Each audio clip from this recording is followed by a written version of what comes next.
merasa lebih baik dari satu orang pun. Itu selalu beliau sampaikan. Sehingga ketika beliau sampaikan kepada saya selalu katakan, Ma, walaupun kepada non muslim, walaupun kepada orang fasik, walaupun kepada orang yang tatua, rambutnya panjang, walaupun orang yang pegang di tangannya itu botol-botol minuman. Kenapa demikian? Karena Nabi SAW bersabda, fa'innal a'mala bikhawatimiha. Setiap amal seseorang itu tidak ditentukan di awalnya, tidak ditentukan di pertengahannya, tapi ditentukan nanti di akhirnya.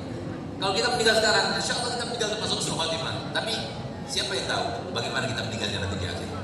Cukup kita belajar bagaimana iblis itu sudah pernah beribadah kepada Allah selama 185.000 tahun. Tapi lihat bagaimana akhirnya, selama-lamanya dilaknat oleh Allah Ta'ala.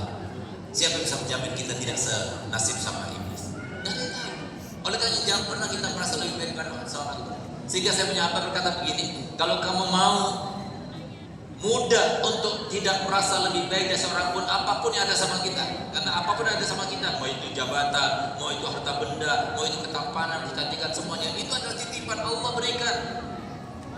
Kamu nggak pernah mengharapkan itu, begitu kamu lahir sudah seperti itu. Nah, sehingga supaya mudah kamu itu merasa seperti itu, coba jawab pertanyaan Abi 2. Apa itu Bi? Yang pertama, berani kau bersumpah? Ada satu saja kebaikan yang pernah kamu lakukan dulu sekarang pasti Allah terima. Silahkan. Ada yang berani di antara kita bersumpah? Ada satu saja kebaikan yang pernah kita lakukan dulu, yang berumur 50 tahun lah, yang berumur 40 tahun lah, yang dulu sudah pernah kita lakukan, sekarang pasti Allah terima. Ada yang tahu di antara kita? Mau sholawat kepada Nabi, iya kok kita meninggal dalam keadaan husnul khatimah, diterima. Kalau enggak ada yang tahu. Baik, itu yang pertama kata saya punya. Yang kedua, berani kau bersumpah? Ada satu saja dosa yang pernah kita lakukan dulu, sekarang pasti Allah terima taubatnya dan Allah ampuni dosanya. Saya katakan, saya nggak berani. Di antara kita nggak ada yang berani untuk bersumpah bahwasanya ada satu saja dosa yang dia lakukan sudah pasti diterima taubatnya dan ampuni dosanya. Lalu apa kata saya punya apa? Kalau kamu nggak berani bersumpah akan dua hal itu, dengan dasar apa kau merasa lebih baik dari satu orang? Itu yang pertama. Yang kedua, jangan kamu pernah merasa benci kepada seorang pun. Kalau kita masih ada rasa benci pada seseorang, berarti kita masih tidak baik hatinya.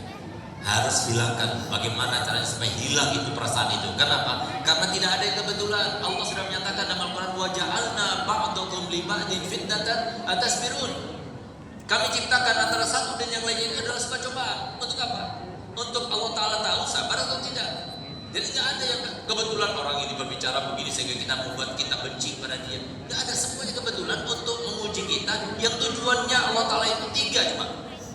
Kalau nggak mau menghapus dosa kita, atau mengangkat derajat kita, atau mau memberikan kita pahala sebaik-baiknya. Semuanya baik. Kok malah kita benci? Itu kata saya punya abah dan kata saya punya. Itulah kesimpulan daripada yang diajarkan oleh Nabi kita Muhammad SAW, dan itulah kemenangan yang akan kita dapatkan kalau kita itu belajar sabar, belajar sesuai dengan ilmu pengetahuan yang diajarkan oleh para Nabi dan Rasul, maka kita akan dapat kemenangan seperti mereka dapat kemenangan dalam 10 hari Muharram. Itu yang akan kita dapatkan. Dan yang ketiga, kata saya punya apa? Harus ada sifat rahmat dalam hati kita. Kalau masih ada sifat rahmat dalam hati kita, rasa belas kasih kepada orang lain, walaupun kita tidak bisa membantunya, cukup ada belas kasih saja, itu sudah baik. Tapi kalau sudah tidak ada belas kasih dalam hati kita, itu susah. Kemudian yang keempat, yang terakhir, yang harus tuntas PR ini sebelum kita meninggal dunia adalah kita menjadi orang terbaik di antara keluarga. Kalau kita sebagai suami-suami terbaik, anak-anak yang terbaik, saudara-saudara yang terbaik, kalau kita menjadi terbaik, maka sesuai dengan sabda Nabi SAW, khairukum li ahli wa ana khairukum li ahli. Yang terbaik di antara kalian adalah yang paling baik pada keluarganya, dan aku adalah yang terbaik pada keluarganya. Di 10 hari Muharram ada sebuah kejadian yang besar yang perlu bisa kita ambil hikmah yang paling besar. Apa itu? Pada hari ke-10 ada sebuah kejadian yang mungkin yang mengenangnya itu hanya orang Syiah. Tapi kita ambil hikmahnya karena ada kaitannya dengan kehidupan kita. Kejadian apa? Kejadian yang terkait dengan kedua cucu Nabi Muhammad SAW, yaitu Sayyidina Hasan dan Sayyidina Husain. Sayyidina Hasan dan Sayyidina Husain di masa kecilnya beliau pernah datang kepada ibundanya Sayyidatuna Fatimah Zahra. Beliau katakan kepada ibundanya, "Ibu, kenapa sih ayah, kenapa sih kakek setiap kali datang kepadaku dia mencium leherku, sementara kakakku Hasan selalu mencium bibirnya? Apakah itu bertanda bahwasanya kakek lebih cinta kepada kakak dan Hasan daripada aku?" Maka kata ibunya, "Aku tidak tahu, nak. Nanti kalau kakek mau datang, aku akan beritahu." Subhanallah, ternyata apa? Ternyata tidak lama kemudian datang Nabi SAW, ditanyakan oleh Sayyidah Fatimah.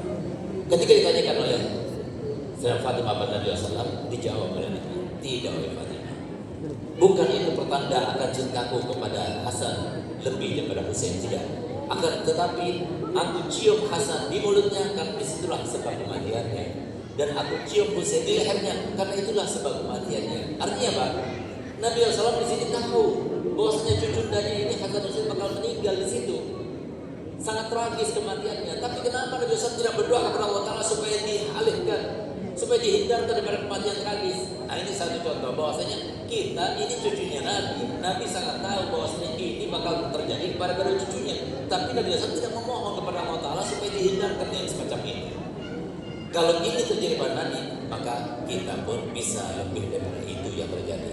Tapi yang perlu kita ambil pelajaran bahwasanya apapun yang terjadi pada kita, ketahuilah bahwasanya Allah Ta'ala tidak mungkin memberikan cobaan pada kita yang kita tidak mampu untuk menjalannya. Pasti kita mampu menjalannya. Yang pasti adalah tanpa pengetahuan agama tidak mungkin kita bisa menjalaninya. Sesuai dengan firman Allah Ta'ala tadi, la yastawi alladziina ya'lamuna wal ladziina la ya'lamun. Enggak sama antara orang tahu sama dengan tahu. Sehingga kalau kita ingin anak kita bahagia, bukan dengan harta benda kita siapkan bagi mereka, tapi kalau kita ingin mereka bahagia, kita harus persiapkan ilmu yang banyak terkait dengan Nabi Muhammad SAW sesuai dengan pesan kakek moyang kita yang tertera dalam lagu kebangsaan kita. Bangunlah jiwanya, bangunlah badannya. Jiwanya itu harus ditanam dengan keimanan. Itulah yang harus kita tanamkan dalam jiwa anak-anak kita, sehingga akan timbul keimanan dan ketakwaan dalam diri kita, sehingga kita tinggalkan mereka tanpa harta pun mereka menjadi kokoh dan kuat sebagaimana mereka telah memenangkan dan telah merdekakan negara ini bukan dengan persenjataan yang lengkap,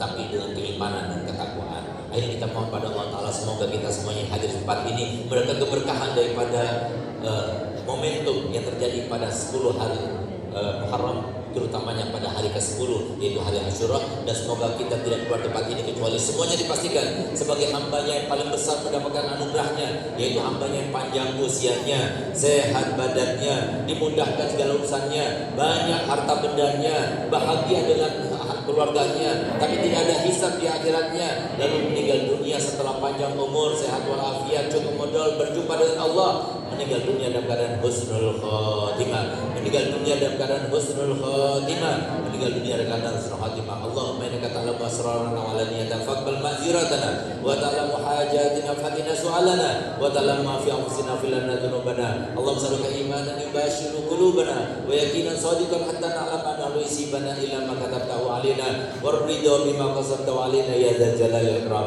Allahumma ighfir fi qulubina raja'ak wa qarajana masiwak hatta la narju ahadan ghairak. Allahumma tawfatan quwwatuna wa qasrahu amaluna wa lam tantahi rubatuna wa lam tablugh masalatuna wa lam yajri ala asnatina mimma ta'ahadna walina wal akhirin min al-yaqin wa husna ya rabbal alamin.